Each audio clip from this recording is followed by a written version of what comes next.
Welcome, curious minds, to the deep dive. Today, we're plunging into a realm that many of us might actually find ourselves in, perhaps without really thinking about it. I'm talking about the world of shared living spaces. Roommates, housemates. What starts out convenient, practical even, can sometimes, well, it can turn genuinely terrifying. We've got some incredibly unsettling source material today. These are real accounts, true roommate horror stories, experiences that honestly will make you think twice about who you let into your home, your sanctuary. So our mission today is to unpack 3 of these chilling narratives. We're going to look at the red flags, the fears that build up, and sometimes the really desperate escapes people had to make.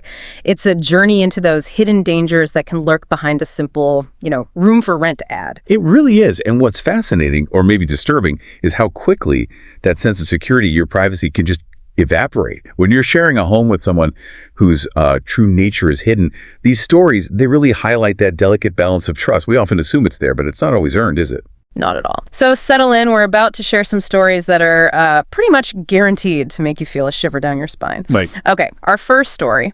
It starts with someone who's kind of down on their luck. They had to move out and needed a new place fast. So they find this ad online.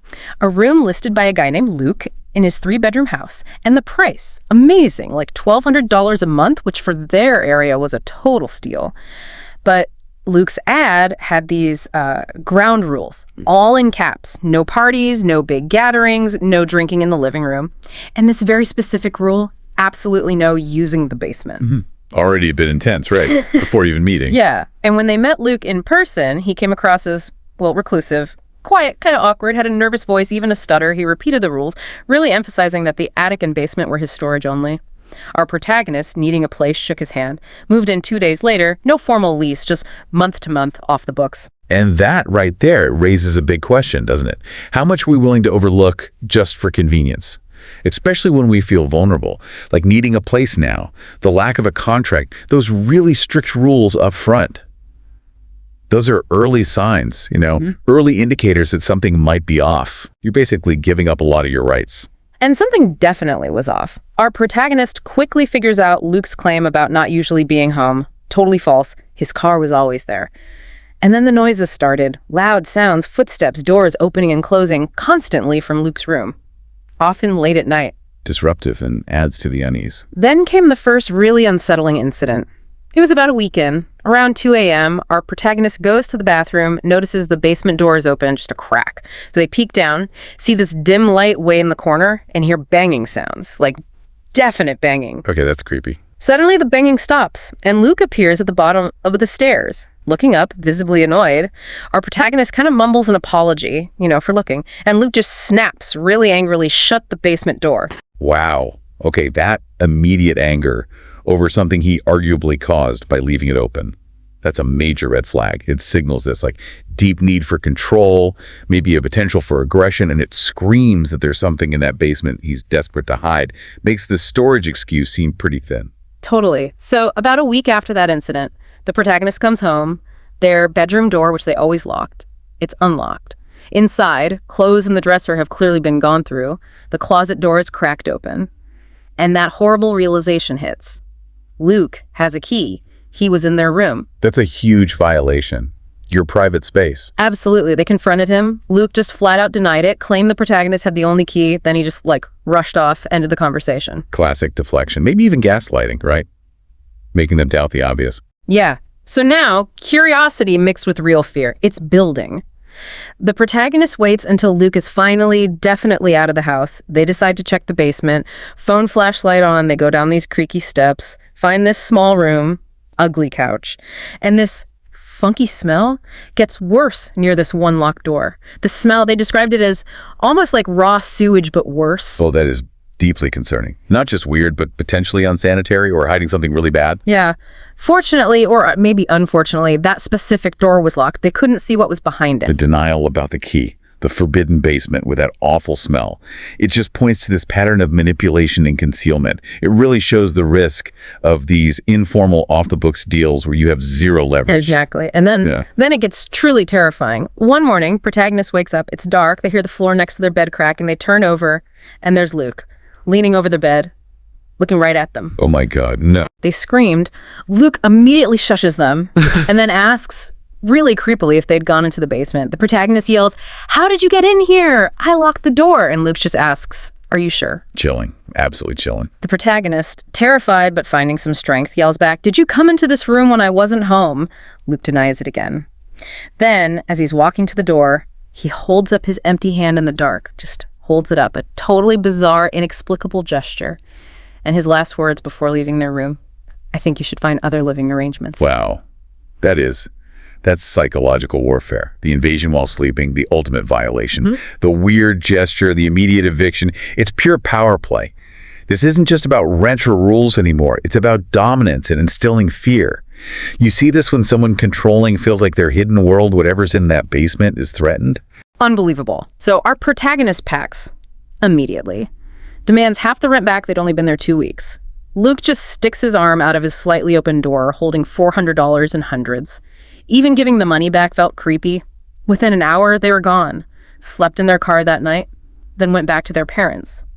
Once the parents heard the full story, they were suddenly a lot more welcoming. A really hard lesson learned about, trusting random people from online ads. A terrifying lesson. Yeah. And highlights the dangers when things aren't documented, when there's no formal structure. Right. Luke's story shows the danger of a controlling, secretive landlord. But our next one, it explores something maybe quieter, but just as insidious. It's about surveillance. Hiding behind a friendly smile. The silent horror in what should be your safest place. Okay, story number 2. This involves a college student, junior year. Living off campus, assigned a roommate named David. First impressions. David seemed like a nice guy. Friendly, polite, always smiling. The usual. Seems okay on the surface. Yeah, but little quirks started showing up pretty quickly. David would kind of linger in the protagonist's room, ask questions that felt a bit too pushy, too personal. He'd even, poke through their stuff sometimes. Initially, our protagonist, let's call him Jeff. Jeff tried to brush it off, maybe David's just curious, maybe a bit socially awkward, but it kept happening, and it started to bother him more and more. That initial boundary testing, it's subtle, but it's important. Lingering, prying questions, touching belongings. It's probing. It's seeing what you'll tolerate. If you don't push back on the small stuff, sometimes it escalates. It's like a little test. Definitely escalated here. Then came the sounds. Late at night, Jeff would hear talking and shuffling noises from David's room. One night, Jeff couldn't sleep. He quietly crept over to David's door, listened. He could hear David whispering to himself, low, muffled. Then suddenly the whispering stops, and Jeff hears David say his name, clear as day. Jeff. Ooh, that's targeted and deeply unsettling. Totally. Jeff tiptoed back to his room, completely freaked out. How did David know he was right outside the door? That feeling of being watched, even when you think you're alone, it creates this intense paranoia. Whispering the name that feels like a deliberate move, an acknowledgement, like, I know you're there, violates that sense of solitude. For sure. The paranoia just grew after that. David's behavior got weirder, furtive movements, strange looks. Then another night, Jeff wakes up, hears whispering again. This time, it's right outside his door, in the hallway. He gets up, goes to the door. Again, the whispering stops abruptly. And again, David just says, Jeff. This time, Jeff actually replies, says, yeah, you good. Brave move. What happened? David didn't answer, just walked away, silently. Even creepier somehow. Yeah. The lack of explanation. Tell me about it. The very next night, Jeff wakes up again. This time to the sound of his own bedroom door closing. Then, David's footsteps walking away down the hall. Okay, that crosses a major line. Entering the room. Absolutely. This was getting way out of hand. Jeff confronts David the next day, asks him straight up, do you sleepwalk? David hesitates, then admits, yeah, sometimes he does. Jeff didn't buy it for a second. The convenient excuse. Again, deflection. Trying to normalize seriously disturbing behavior. You gotta trust your gut when an explanation feels wrong. And entering someone's room while they sleep. That's a massive escalation. Jeff knew he needed answers. Real answers. He waited until David was definitely out. Then, quickly, heart-pounding probably, he searched David's room. He looked around, and hidden away in the back of David's closet in the small, plain drawer, he found it. A collection. Dozens of photographs. Almost all of them were of Jeff, asleep. Oh, no. Yeah, taken from different angles, different distances. Some were so close, disturbingly close. You could see pores, individual hairs. There were also photos of one other guy, looked about their age. Jeff figured it was probably an old roommate. That is sickening. Pure voyeurism. Jeff felt physically sick. Realized David was this. Sick voyeur. Secretly taking pictures of him while he slept. He was too scared to confront David alone, which is understandable. So he did something smart. Took a picture of the drawer and all the photos in it, grabbed a handful of the actual photos as proof, packed his stuff immediately, went straight to student housing, showed them the evidence. They moved him to a different apartment right away. He never spoke to David again, but says even years later, he can't forget those photos. David's whispering. That feeling of violation. And that highlights something crucial. Trust your gut, yes, but if you can safely gather evidence, do it. Photos, logs of incidents. It makes a huge difference when you need help from housing authorities or even the police. It validates what you've experienced when it might otherwise be dismissed. It's so true. David's story, it's that chilling reminder of unseen eyes, right? Surveillance where you should feel safest. Our final narrative, though, it takes things even further. Where that initial unease, those red flags, they escalate into a direct, terrifying confrontation with someone who turns out to be a known stalker. Okay, so this involves a 23-year-old woman, moved out of state for a new job, needed an affordable place, standard situation, posted online, various platforms. A guy named Rob reached out, offered a room in his house. He seemed normal enough online. Virtual tour looked okay, modest place, good location. She said she felt no bad vibes initially. Rob seemed nice, rules were fair, price was fair. When she met him in person, she noted he was kind of short. He helped with her bags, showed her the room, which was already furnished, seemed genuinely trying to make her feel welcome. Okay, so far so seemingly normal. Right. But the first signs of discomfort, they came just a few days later, that first Sunday. Rob offered to drive her around town, show her the sights. Okay, maybe nice. But then he suggested lunch. And the way he did it, she said, felt almost like a date. She politely declined, so Rob immediately pushed for drinks instead. When she turned that down too, he got quiet. Seemed visibly upset. She felt a bit uncomfortable, but thought, okay, maybe he's just awkward, maybe a bit lonely. Didn't seem unmanageable yet. That pushiness, though, especially so early, that's a red flag. It shows a lack of respect for boundaries right away. Dismissing polite no's and pushing for more intimacy than a typical landlord-tenant dynamic warrants, that's often testing the waters, seeing what you let them get away with. Good point. A few days after that, she's doing laundry in the shared space, notices her clothes hamper seems moved. Then she realizes a pair of her underwear is missing. Oh, that is a huge leap and incredibly disturbing. Yeah. The thought immediately hits her, what if it was Rob?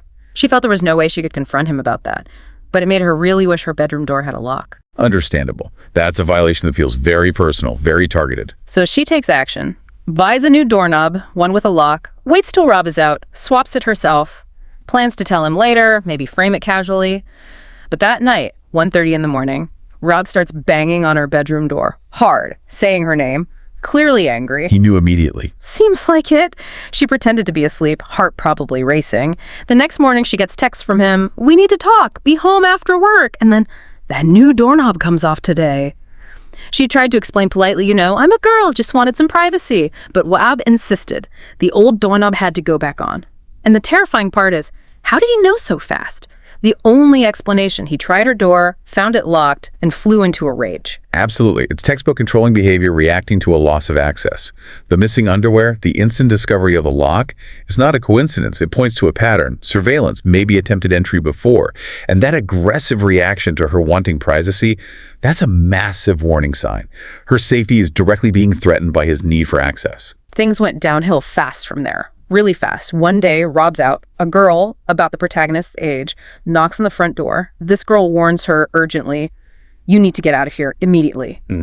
Turns out this girl knew Rob, revealed he had multiple restraining orders against him from different girls, said he was known to be a very dangerous, creepy stalker. Wow. External validation. That changes everything. Totally. The girl had seen the protagonist moving in and felt she had to warn her.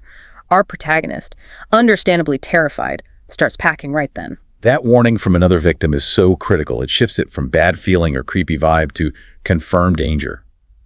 And when Rob asks later if someone talked to her, that confirms he knows his behavior is wrong and he's trying to isolate his targets. You have to listen to those warnings. So the protagonist makes up a story. Family emergency, gotta leave town right away, tries to make it believable. Rob seems to buy it, even agrees to give her money back. But then an hour later, he knocks on her door again, asks, did by some chance some girl say something to you? She denies it, sticks to her story. Rob just says, never mind, it just seems like you're running away out of here for another reason. Chilling. He knew. He absolutely knew. Sadly, it wasn't over yet. That night, her last night there, she wakes up screaming. There's a black figure sitting on the end of her bed. It's Rob. Oh my God. He got in. He got in. He immediately puts his hand over her mouth, shushes her. She begs, please don't hurt me. Rob replies, just chillingly calm. Why would I hurt you? I knew someone said something to you. Don't believe what these girls say. Yeah. Even she says, you're scaring me. He starts to caress her leg. That is the absolute worst case scenario. Physical invasion in her bed, the manipulation. Why would I hurt you? The denial, the violating touch. It shows a complete disregard for her fear, her safety. That's predatory behavior. Believing he's entitled to be there, to touch her. Escape is the only priority at that point. She reacted instantly, got out of bed, bolted for the door, ran outside, called the police from her cell phone, hiding in a bush until they arrived. The police came, made Rob come outside. She just wanted her stuff and her money. The police stayed while she packed everything up as fast as she could. An officer actually pulled her aside, confirmed Rob had been arrested before, other incidents with women.